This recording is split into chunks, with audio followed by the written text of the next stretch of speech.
এই জন্য না যে আপনি ঠেকায় পড়েছেন। আপনি কোরবানি করবেন আনন্দের সাথে, করছেন কার জন্য? যা করতেছেন সেটা কার?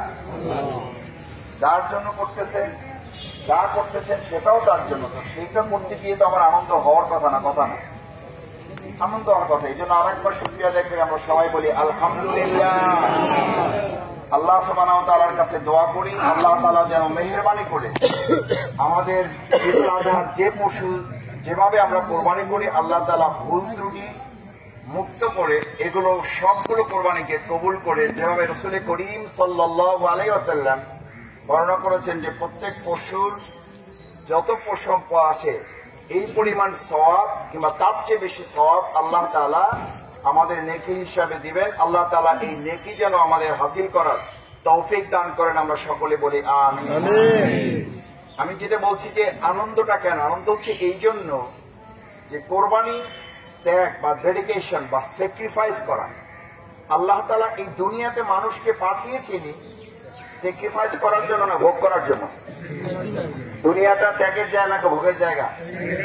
ভোগের জায়গা। আপনি খেয়াল করেন আমাদের দুনিয়াটাকে যদি আমরা ঈদুল আজহার একটা শিক্ষা যদি আমরা গ্রহণ করতে পারি, একটা শিক্ষা, সেই শিক্ষাটা হলো এই যে আল্লাহ সুবহানাহু ওয়া তাআলা আমাদেরকে দুনিয়াতে প্রেরণ করেছেন ত্যাগের জন্য, আর ভোগের জন্য রেখেছেন জান্নাত। ভোগের জন্য রেখেছেন কি? জান্নাত। আমরা যদি দুনিয়াতে ত্যাগ করি তাহলে আমরা জান্নাতে ভোগ করব। উল্টাইয়া যদি বলেন, মানে বিপরীত যদি বলেন, তাহলে হবে কি? দুনিয়াতে যদি ভোগ করি তাহলে জান্নাতের ভোগ থেকে আমরা বঞ্চিত হব। এখন সিদ্ধান্ত আমাদের। দুনিয়াতে যদি আপনি ত্যাগ ভোগ করার সিদ্ধান্ত নেন যে না আমি দুনিয়াতে ত্যাগ করবো না, আমি ভোগ করবো, কতক্ষণ করতে পারবেন? কত বছর পারবেন? দেখেন একজন মানুষের বয়স যখন 60 বছর হয়, 70 বছর হয়, তারপর ডাক্তার কি বলে? এইটা খাইতে পারবেন, এইটা পারবেন না, এইটুকু করবেন, এইটুকু করবেন না। ওনার হয়তো খাওয়ার সক্ষমতা আছে, উনি প্রতিদিন একটা গরু জবাই করে তার মগজ দিয়ে খাইতে পারবে, কিন্তু ডাক্তার বলে দিচ্ছে একটা রুটি খাবেন, একটু ভাজি খাবেন। তার মানে কি আপনার সামর্থ্য আছে, তারপর আপনি 60, 70, 80 বছর পার হয়ে যাওয়ার পর বেঁচে থাকলেও আপনি চাইলেও ভোগ করতে পারবেন না। দুনিয়াটা ভোগের জায়গা না, দুনিয়াটা ভোগের জায়গা না। এইটা হচ্ছে ঈদুল আজহার মূল কথা। এখানে স্যাক্রিফাইস করবেন, ডেডিকেশন করবেন, কোরবানি করবেন, স্থায়ীভাবে আল্লাহ তাআলা ভোগের জন্য আপনাকে তো ব্যবস্থা করে রেখেছেন। এই জন্য রাসূল করিম সাল্লাল্লাহু আলাইহি ওয়াসাল্লাম ঈদুল আজহার মাঠে একটা হাদিস সমস্ত সাহাবীদেরকে শোনাতেন। قال رسول الله صلى الله عليه وسلم حجبت النار بالشهوات وحجبت الجنة بالمكاره حجبت النار بالشهوات। গোটা জাহান্নামটা ঢেকে রাখা আছে সমস্ত ভোগ বিলাস আরামাইশ দিয়া। ও হুজিবাতুল জান্নাতু বিল মাকারিহ, আর জান্নাতটা ঢেকে দেওয়া আছে সমস্ত দুঃখ কষ্ট নির্যাতন নিপীড়ন ত্যাগ কোরবানি সব কিছু দিয়ে আচ্ছাদিত করে রাখা আছে জান্নাত। এখন আমার দুনিয়ার জীবনটা যদি ভোগের রাস্তায় হাঁটতে থাকি তাহলে কোন রকম টেস্ট করা ছাড়া, এমআরআই করা ছাড়া, সিটি স্ক্যান করা ছাড়া, এক্স রে করা ছাড়া আমার মধ্যে এই উপলব্ধি আসতে হবে যে রাসূল সাল্লাল্লাহু আলাইহি সাল্লাম যেহেতু বলেছেন জান্নাতটা ঢাকা হলো ত্যাগ এবং কোরবানি এবং দুঃখ কষ্ট নির্যাতন নিপীড়ন এগুলো দিয়ে, আর জাহান্নামটা ঢাকা আছে আরাম আয়েশ ভোগ বিলাস নাজ নেয়ামত এগুলো দিয়ে। আমার জীবন হিসাব করে যদি এখন এখানে 30 সেকেন্ড আপনি চোখ বন্ধ করে একটু পর্যালোচনা করি আমি, যে আমার জীবনটা আরামায়েশের মধ্য দিয়ে যাচ্ছে, ভোগ বিলাসের মধ্য দিয়ে যাচ্ছে, আমি শুধু ভোগের কথাই চিন্তা করি, আমি শুধু আরামের কথাই চিন্তা করি, আমি শুধু নিজে লোভ লালসা পূরণ করারই চেষ্টা করি, তাহলে রাসূল সাল্লাল্লাহু আলাইহি ওয়াসাল্লামের হাদিস অনুযায়ী আমাকে ধরে নিতে হবে আমি জান্নাতের পথের পথিক না। আমি কোন পথের পথিক? জাহান্নামের পথের পথিক। আমার সম্মানিত মুসলিয়ানে কেরাম, আজকের ঈদুল আজহার মাঠ থেকে একটা সিদ্ধান্ত যদি আমরা সবাই মিলে নিতে পারি, আমরা ত্যাগের নীতি অবলম্বন করব। দেখেন শুধু ঈদের মাঠটা পরিবর্তন হবে না, আমাদের শুধু বলফলটা পরিবর্তন হবে না, শুধু ত্যাগের নীতি যদি আমরা প্রত্যেকে যার যার জায়গা থেকে এই নীতি আজকে রাসূল সাল্লাল্লাহু আলাইহি ওয়াসাল্লাম হাদিস এবং ঈদুল আজহার এই কোরবানি থেকে যদি সিদ্ধান্ত নেই যে ত্যাগ এবং কোরবানির নীতি আমরা অবলম্বন করব, তাহলে শুধু ঈদের মাঠ পরিবর্তন হবে না, শুধু পরিবারটা পরিবর্তন হবে না, শুধু বরফলটা পরিবর্তন হবে না, আমাদের প্রিয় মাতৃভূমি বাংলাদেশটা পরিবর্তন হতে বাধ্য। ইনশাআল্লাহ হবে না? হবে না ভাই? কিন্তু আমাদের সমাজ, আমাদের পরিবার, আমাদের রাষ্ট্রে সমস্ত অশান্তির মূল কারণ কি? সবাই কি করতে চাই আমরা? সবাই কি করতে চাই আমরা? আমরা ভোগ করতে চাই। এই ভোগের জায়গায় পরিবারের দ্বন্দ্ব, এই ভোগের জায়গায় অফিসে দ্বন্দ্ব, এই ভোগের জায়গায় দলে দ্বন্দ্ব, এই ভোগের জায়গায় আমার বরফলে দ্বন্দ্ব, এই ভোগের জায়গায় আমার বাংলাদেশে দ্বন্দ্ব। অথচ ঈদুল আজহার মূল কথা হচ্ছে তুমি কোরবানি করবে একটা গরু না, তোমার মধ্যে একটা গরু আছে, আমার মধ্যে একটা কি আছে? আমার মধ্যে একটা ছাগল আছে, আমার মধ্যে একটা মহিষ আছে, আমার মধ্যে একটা দুম্বা আছে, আমার মধ্যে একটা উট আছে। অর্থাৎ তার পাশবিক একটা শক্তি আমার মধ্যে, জীবিত একটা গরু আমার মধ্যে নাই। আমার মধ্যে গরুর যে পাশবিকতা, গরুর পাশবিকতা কি? পরে আদর যত্ন করে বুঝাইয়া এক পাশে ফসল আর এক পাশে ঘাস রাখবেন, রাইখা খুব আদর যত্ন করে দোয়া দরুদ করে ফু দেবেন, ভাই গরু আসসালামু আলাইকুম, বুঝাই শুনে রেখে গেলাম, খবরদার ফসলে মুখ দেবা না। খাবা কি? ঘাসও যেরকম টেস্ট, ফসলও এরকম টেস্ট। আল্লাহ দুইটা টেস্ট একই রকম দিয়েছে। দেখবেন আল্লাহর কি খাস মেহরবানি। পরে বুঝাইয়া শুনে কথা শেষ করতে পারবেন না। সবুজ ঘাস, সবুজ ফসল দুইটা পাশাপাশি রেখে ঝাড়ে দেন, প্রথমে মুখটা কই দেবে? কোথায় দিবে? এটা আপনারা দেখছেন না দেখেন নাই?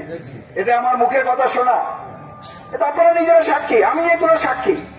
ছোট সময় আমরা খেলতে যাইতাম, গরুটাকে বোঝাই যাইতাম, বাবা গরু, বাবা ছাগল, আল্লাহর রাস্তে ফসলে মুখ দেবে না, তাহলে আমার বাবা এসে আমার কিন্তু মারবে, আমি এখন খেলতে যাব। এইটা বলে চোখ ছেড়াইতে পারি নাই। ফসলটা এবং ঘাসটা রেখে সাথে সাথে ঘাসটা বাদ দিয়ে ফসলে মুখ দেওয়াটা তার পাশবিকতা, এই পশুত্ববোধ তার মধ্যে দেওয়া হয়েছে। আল্লাহ তাআলা মানুষের মধ্যে দুটো সত্তা দিয়েছেন। কয়টা সত্তা? একটাকে বলা হয় এনিমলিটি, পাশবিক সত্তা, আর একটাকে বলা হয় মোরালিটি, নৈতিক সত্তা। এই দুটো সত্তা যুদ্ধ হয় সারা বছর।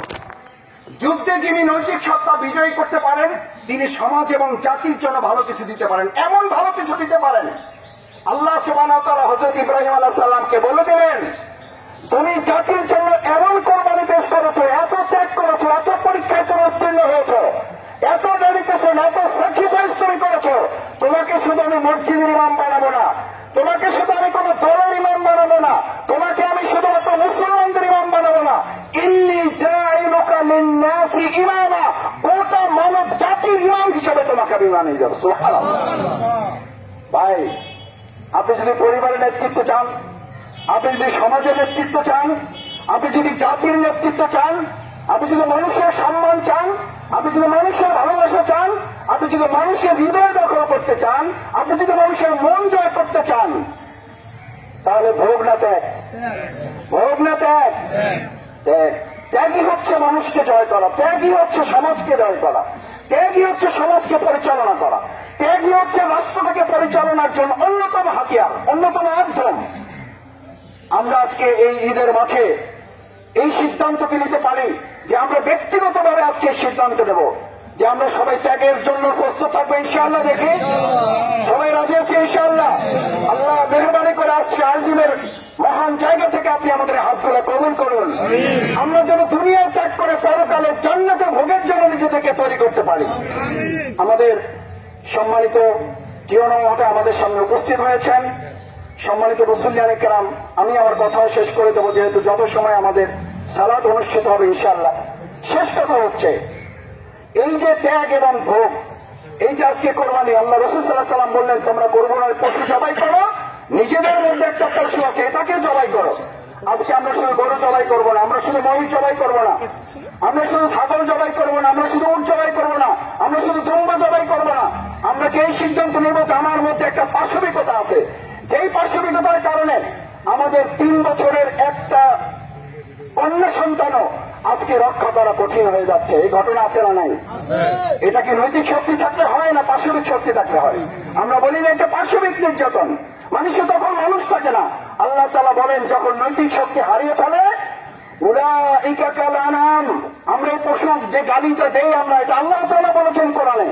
মানুষের মধ্যে ত্যাগের চিন্তা, মানুষের মধ্যে স্যাক্রিফাইসের চিন্তা, কোরবানির চিন্তা, মানুষের লোভ লালসার চিন্তা যখন দূর করতে পারে না, সে যখন ভোগের মধ্যে ডুবে যায়, ভোগ ছাড়া তার জীবনে কিছু থাকে না, আল্লাহ বলেন উলাইকা কাল আনআম, এ হচ্ছে চতুষ্পদ জন্তু, বালহুম আদাল। শুধু চতুষ্পদ জন্তু না, ওর মধ্যে তো কিছু মায়া দয়া আছে। আর আল্লাহ বলেন এই যার চেয়েও তারা নিকৃষ্ট হয়ে যায়। আমার সম্মানিত মুসলিয়ানে কেরাম, আসুন আজকে সালাতুল ঈদুল আজহা আমরা এখানে যারা আসার তৌফিক অর্জন করেছি, এমন হতে পারে আগামী সালাতুল ঈদ আমাদের অনেকের জীবনে নসিব হবে না। এই কাতারে এমন অনেক গত বছর ছিলেন, এই বছর আসতে পারেন নাই, নাই ভাই?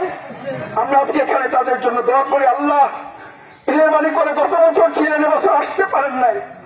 এমন আমি শফিকুল ইসলাম, আজকে আমাদের প্রিয় মহোদয়, আজকে এখানে আমার শ্রদ্ধেয় ওলামায়ে কেরাম, আমার শ্রদ্ধেয় পিতৃ সমতুল্য মুরব্বীরা এখানে আছেন, আমার তরুণেরা আছেন, আমার যুবকেরা আছেন। এমন হইতে পারে এই বছর আমরা আসতে পারছি, আগামী বছর এই সালাতুল ঈদ হয়তো আসার, এই সালাতুল ঈদ আজহা যদি আমার জীবনের কারো শেষ সালাতুল ঈদ আজহা হয়, আল্লাহ মেহেরবানি করে এই সালাতুল ঈদ আজহার মাঠ থেকে আপনার কাছে দোয়া করি, আল্লাহ আপনি আমাদের জীবনের সব গুনাহখাতা মাফ করে দেন, আল্লাহ আপনি আমাদের কোরবানিগুলো কবুল করেন। এই সালাতুল ঈদের মাঠে যারা এই জীবনের নামাজ আদায় করেছেন, আল্লাহ যারা কবরবাসী হয়েছেন, তাদের সবাইকে আপনি মাফ করে দিয়ে জান্নাতের জন্য কবুল মঞ্জুর করে নেন।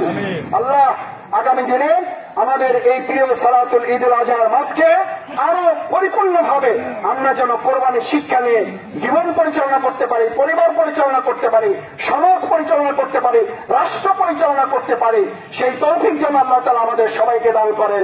আমাদের সম্মানিত ভাই জনাব শহীদুল আলম তালুকদার আমাদের শ্রদ্ধেয় আমাদের মাঝে এসে উপস্থিত হয়েছেন, আমরা তার জন্য দোয়া করি, আল্লাহ তাআলা তাকে যেন শারীরিক সুস্থতা আরো বেশি নিয়ামত বাড়িয়ে দেন। সম্মানিত মুরব্বিয়ানে কেরাম, আমি আপনাদের কাছে অনুরোধ করতে চাই, আসুন আজকের ঈদের মাঠে এখানে কে কোন কাতারে কে কার পাশে বসেছে এটাকে আমরা হিসাব করছি কেউ? কেন করি নাই? ঈদের মাঠে আমরা সবাই সমান। এই সমান শিক্ষাটাও ঈদের একটা গুরুত্বপূর্ণ বিষয়, সবাই মর্যাদাবান। এখানে শিখি আমরা কেউ বলছি ভাই আপনি আসেন, আপনি এখানে বসছেন কেন? কারণ নাগরিক হিসাবে আল্লাহ তাআলা আমাদেরকে সম্মান কোরআনে দিয়েছেন, ওয়ালাকাদ কাররামনা বানি আদম, আমি বনি আদমকে সম্মান দিয়ে সৃষ্টি করেছি। এই কারিম শব্দ, কারিম শব্দ ব্যবহার করা হয়েছে কোরআনের সাথে, কোরআনুল কারিম। কারিম শব্দ ব্যবহার করা হয়েছে নবীর সাথে, নবী কারিম। কোরআন শব্দ ব্যবহার করা হয়েছে আমাদের কোরআনের সাথে, কোরআনে কারিম, নবী কারিম। আমরা সেই কারিম শব্দ আল্লাহ তাআলা আমাদের জন্য ব্যবহার করেছেন, ওয়ালাকাদ কাররামনা বানি আদম। এই আমাদেরকে আল্লাহ এমন সম্মান দিয়েছেন, কোরআনের সাথে যে কারিম ব্যবহার করেছেন, নবীর সাথে যে কারিম ব্যবহার করেছেন, সেই কারিম আল্লাহ আমাদের ব্যবহার করেছেন। আজকে এই জাতিকে এই নাগরিককে সম্মানের সাথে জীবন যাপন করার শিক্ষাও আমাদের ঈদুল আজহা দিয়ে তাকে আসুন সম্মান মর্যাদা নিয়ে যেন আমরা আমাদের প্রিয় বাউফলবাসী জীবন যাপন করতে পারি, আল্লাহ তাআলার কাছে সেই তৌফিক কামনা করি। পরস্পরের প্রতি সহানুভূতিশীল আচরণ, পরস্পরের সাথে শ্রদ্ধাশীল আচরণ, ভালোবাসাপূর্ণ আচরণ, মর্যাদাপূর্ণ আচরণ। আপনি একজনকে মর্যাদা দিবেন, আল্লাহ আপনার মর্যাদা বাড়িয়ে দেবেন। আল্লাহ আমাদের কবুল করুন।